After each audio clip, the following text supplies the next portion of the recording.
Loan apps crime है। Private person किसी को कर्ज देकर उस पर सूद नहीं ले सकता। कानून इसके बारे में क्या कहता है? इसके ऊपर एफआईआर दर्ज होती है जिसकी 10 साल तक सजा है और 5 लाख तक जुर्माना है। कोई भी बंदा इंडिविजुअली या कलेक्टिवली ये बिजनेस नहीं कर सकता। और ऐप किस तरह काम कर रही है जबकि वो रजिस्टर्ड ही नहीं है एससीसीपी में। बड़ा बना संवार के लोगों को बताया जाता है कि बड़ी इजी लैंडिंग है और बड़ा इजी लोन है। वो हफ्ते बाद वो 1 लाख हो जाता है, 2 हफ्ते बाद वो 2 लाख हो जाता है। पाकिस्तान में अनफॉर्चुनेटली कानून हर चीज़ पर है लेकिन उसकी इम्प्लीमेंटेशन किसी चीज़ पर भी नहीं है। उसके अंदर वाज़िया चीज़ें लिखी हुई हैं। आप किसी के इंफॉर्मेशन और डाटा तक एक्सेस नहीं ले सकते। एक धोखे से कानूनी तरीके से आपके साथ एग्रीमेंट कर लेते हैं। उसके बाद एक स्टेज आती है, वो आपकी गैलरी को नहीं, वो तीसरी स्टेज है। तो वो घर में तो मतलब कोहराम बर्पा हो जाएगा कि क्या है। वो बंदा जो है खुदकुशी करेगा, उसके पास इसके अलावा कोई हल नहीं। बाकी उसका मकसद सिर्फ पैसे लेना है या फिर जाने लेना है। वो यही समझते हैं कि लोग पागल हैं और लोग पागल हैं। सिंपली उनकी जितनी नॉन रजिस्टर्ड ऐप हैं सबको बंद कर। अस्सलाम वालेकुम नाज़रीन, मैं हूं आपके मेज़बान कमल अमानत और आप देख रहे हैं डेली धरती। नाज़रीन, जैसा कि आप जानते हैं कि एक वाकया, एक सानहा जिसके बाद जो है वो पाकिस्तानियों के कान खड़े हो चुके हैं, सब होशियार हो जाने वाले हैं कि जी ऑनलाइन कर्जा देने वाली जो एप्लीकेशंस हैं वो लोगों के साथ धोखे कर रही है, फ्रॉड कर रही है, ब्लैकमेल कर रही है। 43 साला मसूद ने भी जो है वो उनकी धमकियों की वजह से खुदकुशी कर ली। अब इसके बाद ये बहस छिड़ चुकी है कि ये जो ऐप्स हैं, ये एप्लीकेशंस हैं, कानूनी है, गैर कानूनी है, कानून इसके बारे में क्या कहता है। इसलिए आज हम लोग हाजिर हो गए एडवोकेट हाईकोर्ट मौज़म जयाल साहब के साथ। आज इनसे जानते हैं कि ये कानूनी है, गैर कानूनी है, और भी बहुत सारे सवाल हैं, तो मेरे साथ रहिएगा। अस्सलाम वालेकुम सर। वालेकुम सलाम सर, कैसे हैं आप? जी अल्हम्दुलिल्लाह सर, बहुत शुक्रिया आपके कीमती वक्त का। सर, इंतहाई अफसोसनाक खबर जो है वो सामने आती है कि खुदकुशी कर लेता है 43 साला मसूद। उसके बाद हमें पता चलता है कि ये एप्लीकेशंस जो है वो हमारे साथ फ्रॉड कर रही हैं, स्कैम कर रही हैं, लेकिन अभी तक आवाम को ये नहीं पता ये फ्रॉड या स्कैम है क्या। तो पहला सवाल मैं आपसे यही करूँगी, ये गैर कानूनी या फिर कानूनी है, कैसे डिफरेंस किया जा सकता है? बिस्मिल्लाहिर्रहमानिर्रहीम। सबसे पहले कंडेम करते हैं हर इलीगल चीज़ को। जब किसी भी सोसाइटी में अनरेस्ट पैदा होता है, पॉलिटिकली स्टेबल नहीं रहती सोसाइटी या एक गवर्नमेंट स्टेबल नहीं रहती, तो वहाँ पर महंगाई की शरह भी बढ़ती है। तो जो पॉलिटिकल अनरेस्ट है या किसी भी माशरे के ख़राब हालात लोगों को क्राइम की तरफ लेकर जाते हैं। अब बात आती है कि ये लोन ऐप्स, बिल्कुल मैंने तमहीद बांधी है क्राइम की, ऐसा ही है। मैंने तमहीद बांधी है क्राइम की और ये क्राइम है। इसी तरह ये जब लोन एप्लीकेशन की मैं बात करूंगा तो इससे पहले मैं बात करूंगा prevention of money landing act 2007 की। पंजाब के अंदर, सिंध के अंदर और केपीके के अंदर, ये तीनों लॉज मैंने देखे हैं जी। तीनों सूबों के अंदर। यहाँ लैंडिंग, प्राइवेट लैंडिंग के ऊपर पाबंदी है। ओके। प्राइवेट पर्सन किसी को कर्ज देकर उस पर सूद नहीं ले सकता। ये गैर इस्लामी है और गैर कानूनी है। लेकिन हम इस एप्लीकेशन की बात करें तो ये 15% से भी 36% जो है वो सूद ले रहे हैं और फिर भी लोगों को ब्लैकमेल कर रहे हैं। दैट्स मीन कि अगर वो सिरे से गलत है तो बाकी भी गलत ही चल रहे हैं वो। ये सब का सब गलत है। सिर्फ इसमें मैं उस तरफ आता हूँ। पहले मैं आपको फाउंडेशन बता रहा हूँ, बिज़नेस की फाउंडेशन क्या है जी। अगर एक आदमी ने भी बिज़नेस करना है उसको रजिस्टर कराएगा, बिल्कुल। और बिज़नेस कानून की हदूद व क़यूद में रहकर होगा। ये नहीं कि आपकी मर्ज़ी, आप किसी को 1 लाख रुपया अगर उधार देते हैं तो आप उसके ऊपर 4 लाख रुपया ओवर एंड अबव लें, ठीक है। और सूद की इंटरेस्ट की डेफिनेशन इस कानून में यही है जो 2007 का प्रिवेंशन का एक्ट है मनी लैंडिंग का, उसमें यही इसकी डेफिनेशन में लिखा हुआ है कि इंटरेस्ट क्या है, जो चीज़ असल लैंड की गई है उससे ओवर एंड अबव हो। 1 लाख रुपया आपने दिया और आप 3 लाख ऊपर ले रहे हैं, ये सूद है। ये इस्लाम में भी गलत है और कानून में भी गलत है। और सेक्शन 4 में इसी कानून में जाकर इसके ऊपर एफआईआर दर्ज होती है जो बंदा ये काम कर रहा हो, जिसकी 10 साल तक सजा है और 5 लाख तक जुर्माना है। मतलब ये हमारे मुलजिम जो है वो भी ये खुले घूम रहे हैं। कोई भी बंदा इंडिविजुअली या कलेक्टिवली ये बिजनेस नहीं कर सकता। और ऐप किस तरह काम कर रही है जबकि वो रजिस्टर्ड ही नहीं है एससीसीपी में। बिल्कुल ऐसे ही है। वो कोई कंपनी नहीं है, वो कोई इनकॉर्पोरेशन नहीं है। यहाँ पर इसको रेगुलेट भी एससीसीपी करेगा, इसको पीटीए रेगुलेट करेगा, क्योंकि इसका टेलीकम्युनिकेशन अथॉरिटी से इसलिए रेगुलेट होनी है क्योंकि ये ऐप है। इसका एससीसीपी एज अ कंपनी इसको रेगुलेट कर रहा है, लेकिन एज अ ऐप जहाँ से ये ऑपरेट हो रही है, जिस चीज़ को ऑपरेट किया जा रहा है उसका ताल्लुक इलेक्ट्रॉनिक मीडिया के साथ है, ठीक है। उसका ताल्लुक पीटीए के साथ है। वो ऐप रेगुलेट करेगा पीटीए।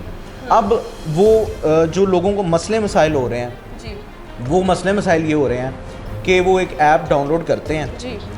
उसका सोशल मीडिया पे, फेसबुक पे, इंस्टाग्राम पे या कोई भी वो ऐप यूज़ कर रहे हैं तो वहाँ पर उसकी मशहूरी आती है और बड़े अच्छे अंदाज में बड़ा बना संवार के लोगों को बताया जाता है कि बड़ी इजी लैंडिंग है और बड़ा इजी लोन है और कोई शरह सूद नहीं है।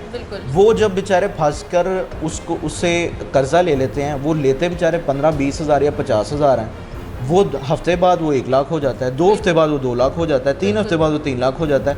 मतलब उसका एंडिंग पॉइंट तो आपको किसी ना किसी चीज़ का होता ही है, ठीक है। आप उसको पे ऑफ कर देंगे, अगर वो 3 लाख 3 हफ्तों में बनाने पे ऑफ कर देंगे वो एंड हो जाएगा, ठीक है।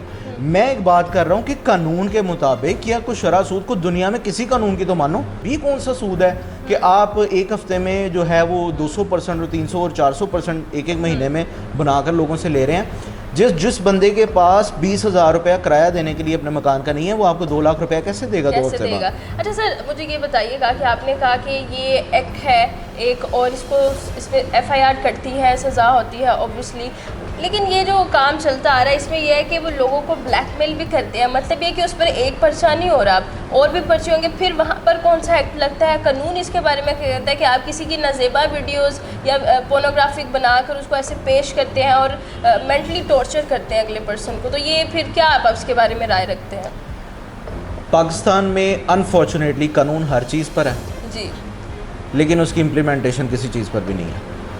यहाँ पर जुरिस्डिक्शन जो इन्वोक होगी वो होगी FIA की, federal investigation authority agency. FIA यहाँ पर काम करेगी और FIA जिस कानून के तहत काम करेगी वो है prevention of electronic crimes act. नाम से ही वाज़ह है इलेक्ट्रॉनिक क्राइम्स एक्ट, यानी जो ऐप से रिलेटेड है, जो इंटरनेट से, सोशल मीडिया से रिलेटेड है, उसके अंदर वाज़िया चीज़ें लिखी हुई हैं कि आप किसी के इंफॉर्मेशन और डाटा तक एक्सेस नहीं ले सकते। वो जब ऐप डाउनलोड करते हैं वो एक टर्म्स एंड कंडीशंस का पैराग्राफ देते हैं, उसमें 8-10 टर्म्स एंड कंडीशंस लिखी होती हैं। उसके अंदर एक इम्प्लाइड टर्म एंड कंडीशन होगी कि we will get access to your data and information and contact list and gallery.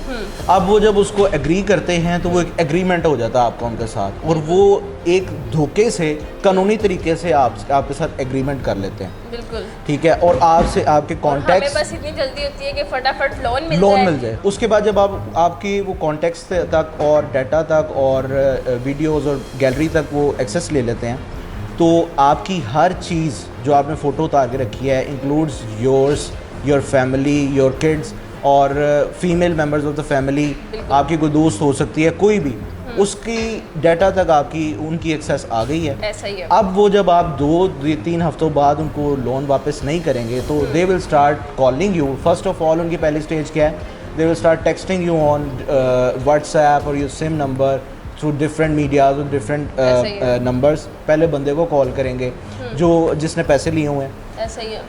उस बंदे ने जब आगे से कुछ जवाब देना है या बताना है कि मैं अब दे सकता हूँ, अब नहीं दे सकता, उसके बाद वो स्टार्ट करते हैं, उसकी वाइफ को करेंगे, उसकी बहनों को करेंगे, उसकी फ़ीमेल मेंबर्स को करेंगे, उसके दोस्तों को करेंगे कि जी ये बंदा तो जी डिफ़ॉल्टर है, ये हमारे पैसे नहीं दे रहा, इसको कहीं पैसे दे नहीं तो हम ऐसे कर देंगे, वैसे कर देंगे। उसके बाद एक स्टेज आती है, अगर वो बंदा फिर भी इतना मजबूर है कि पैसे नहीं वापस कर पा रहा, तो उसके बाद एक स्टेज आती है, वो आपकी गैलरी को ब्रीच करते हैं, आपके प्राइवेसी को ब्रीच करते हैं, आपकी फ़ोटोज़ को रेगुलेट करना शुरू कर देते हैं, घुमाना शुरू कर देते हैं, रद्द बदल करके। वो नहीं, वो तीसरी स्टेज है। पहले आपकी ऐसी पिक्चर्स घुमाते हैं और दिखाते हैं जी हम ये लीक कर देंगे। ओके। उसके बाद वो क्या करते हैं, अगर बंदा उस पर भी उनको नहीं रिस्पॉन्स उस तरह से देता है, उसके बाद वो क्या करते हैं, उसके बाद वो आपकी पिक्चर्स को उठाते हैं, आपका फेस काटते हैं, किसी और का फेस लगाते हैं, और जैसे पॉर्न साइट्स पर चीज़ें होती हैं, पिक्चर्स होती हैं, पोर्नोग्राफी, इसमें इलेक्ट्रॉनिक क्राइम्स एक्ट में भी उसका जिक्र है। उसमें पिक्चर्स को एडिट करने के बाद उसमें एक लफ्ज़ कानून में इस्तेमाल होता है, सुपर इम्पोज करना, यानी एक पिक्चर है उसके ऊपर सुपर इम्पोज करना, एक और पिक्चर लगा देना। वो लगाने के बाद वो फिर रेगुलेट करते हैं। अब अगर कोई बंदा शादीशुदा है, उसकी बीवी को इस तरह की पिक्चर्स भेजेंगे उस बंदे की, तो वो घर में तो मतलब कोहराम बरपा हो जाएगा कि क्या है, और वो बंदा जो है खुदकुशी करेगा। उसके पास इसके अलावा कोई हल नहीं है। अच्छा, मैं अगर थोड़ा सा हट के सवाल करूं, जो मेरे जहन में जब से मैं इस न्यूज़ को पढ़ रही हूँ खटकता है, ये पॉपअप्स आते हैं कि अगर जिसने भी ये बिज़नेस स्टार्ट किया पाकिस्तान में पहली दफ़ा, and then so on apps निकलती गई हैं, तो क्या वो पागल था जिसने बनाई है कि उसको नहीं पता कि इतनी आवाम गरीब है, अगर 6,000 रुपये उसको दे रहे हो, 12,000 रुपये दे दो, वो 3 लाख तक कैसे दे देगा हमें? मतलब ये कि क्या वाकई उसका मकसद सिर्फ पैसे लेना है या फिर जाने लेना है?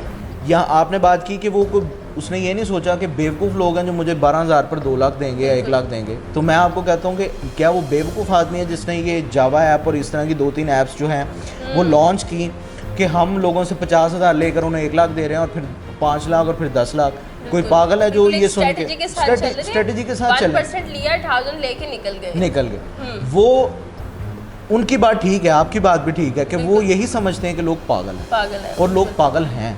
ऐसा ही है। जब तक एक मिसाल है कि जब तक लालची जिंदा है, बिल्कुल फ्राडिया भी जिंदा है, बिल्कुल ऐसे ही है। अच्छा सर, मुझे बताइएगा कि अगर इसके एंड पॉइंट तक चलें तो हुकूमत को इसमें क्या जो है वो फ़र्ज़ अदा करना चाहिए? इसमें अगर FIA की इन्वॉल्वमेंट है तो FIA को क्या करना चाहिए? PTA अगर कनेक्टेड है तो इस वक्त PTA की क्या ज़िम्मेदारी है? SECP की क्या ज़िम्मेदारी है? आखिर ये इदारे कोई इनिशिएटिव क्यों नहीं ले रहे? अगर ले रहे हैं तो वो क्या इनिशिएटिव है? हमारा अनफॉर्चुनेटली इदारों का एक कॉन्सेप्ट बन चुका है कि हमने तब तक कुछ नहीं करना होता जब तक मुसीबत का कोई पहाड़ ना टूटे। और SECP को मोबिलाइज करें, SECP डाटा निकालें, उनके पास जो रजिस्टर्ड कंपनीज हैं उनको पहले वॉच करें कि वो क्या कर रहे हैं, क्या आया उनके पास, उनके खिलाफ कोई शिकायतें हैं। तो रजिस्टर्ड लोगों को तो पकड़ना आसान है, बिल्कुल ऐसे पहले उनको पकड़ें, और जो नॉन रजिस्टर्ड हैं उनको और भी आसान है, सिंपली उनकी जितनी नॉन रजिस्टर्ड ऐप हैं सबको बंद कर दें, सबको बंद कर दें। उसके बाद जो उनके खिलाफ शिकायतें आई हैं उनके ऊपर FIA काम करे, उन लोगों को ढूंढें और पकड़ें। अगर वो बाहर के मुल्क में बैठे हैं तो एक्स्ट्रा डाइट करवाएं, उनको बाहर से पकड़ के लाएं इंटरपोल के ज़रिए, क्योंकि किसी की जान लेना, किसी की इज्जत ख़राब कर देना, ये बहुत बड़ा क्राइम है।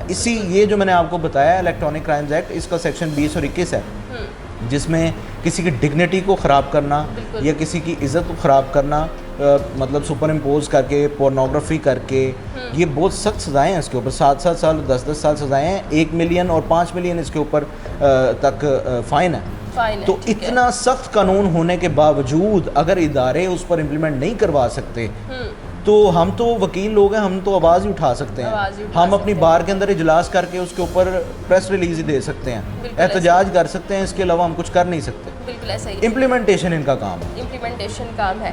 तो सर स्टार्टिंग से ही तकरीबन अगर बात की जाए तो 75 ईयर्स हमें हो गए हैं, हम लोग इम्प्लीमेंटेशन की तरफ आते क्यों नहीं हैं? बेसिकली ये डिलेमा है हमारे मुल्क का। इम्प्लीमेंटेशन के लिए इसलिए नहीं आते इम्प्लीमेंटेशन की तरफ, हर इंसान के अपने इंटरेस्ट्स हैं। हर इंसान चाहता है कि मुझे पावर मिल जाए, हर इंसान चाहता है कि मैं पैसे कमा लूँ। हम वकला हज़रात जितनी आवाज़ उठा लें, जितना जुल्म के ख़िलाफ़ बोल रहे हैं, किसी के अब कान पर जूं नहीं रेंग रही। सर बहुत शुक्रिया आपके कीमती वक्त का। बहुत ही अच्छे तरीके से आपने फ्रेमवर्क लीगल देते हुए बताया कि ये इलीगल है, ये लीगल है, किस तरीके से कौन कौन सा एक्ट लगता है, और 7 से 10 साल तक की जो है वो जेल हो जाती है, और बहुत सारी ऐसी चीज़ें हैं जो कि इलीगल की जा रही है। आखिर में आप कोई पर्सनल मैसेज देना चाहे देखने वाले नाज़रीन को?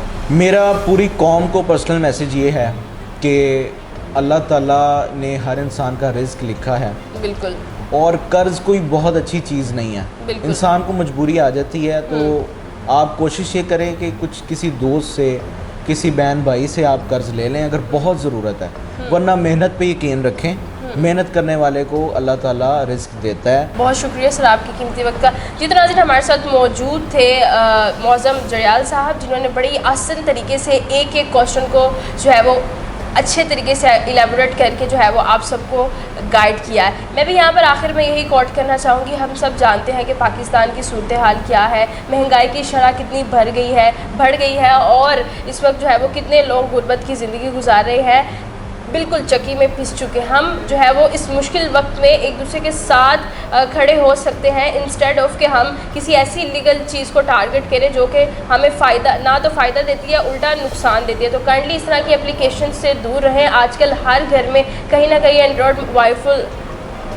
कहीं एंड्रॉयड मोबाइल फ़ोन इस्तेमाल ज़रूर किया जाता है। अगर एंड्रॉयड मोबाइल फ़ोन आप यूज़र हैं आप वो बटन वाले ज़माने से बाहर निकल आए हैं, तो काइंडली आप उसको एहतियात से इस्तेमाल कीजिए। और भी बहुत सारी ऐसी वेबसाइट्स एप्लीकेशंस हैं जो कि आपके पर्सनल डाटा को लीक कर सकती हैं। तो काइंडली परमिशन देने से पहले जो है वो आप सोच लीजिए, एक दफ़ा पढ़ लीजिए। और सबसे बड़ी बात मैं यहाँ पर यही करूँगी कि इस तरह की किसी भी एप्लीकेशन को इंस्टॉल ही मत कीजिए। आप अपने सगे भाई से कोई कर्जा लेते हैं थोड़ी सी अमाउंट ज़्यादा, तो वो भी लिख परत करता है, तो ये एप्लीकेशंस पे आप कैसे यकीन कर सकते हैं। हमारा काम है आपको गाइड करना। और एक दफ़ा फिर आपको शुक्रिया अदा करते हैं, आपने इतना कीमती वक्त दिया। वीडियो कैसे लगी इसके बारे में आप क्या राय रखते हैं कमेंट सेक्शन में ज़रूर बताइएगा। इसी के साथ अपने मेज़बान को दीजिए इजाज़त। अल्लाह के बाद।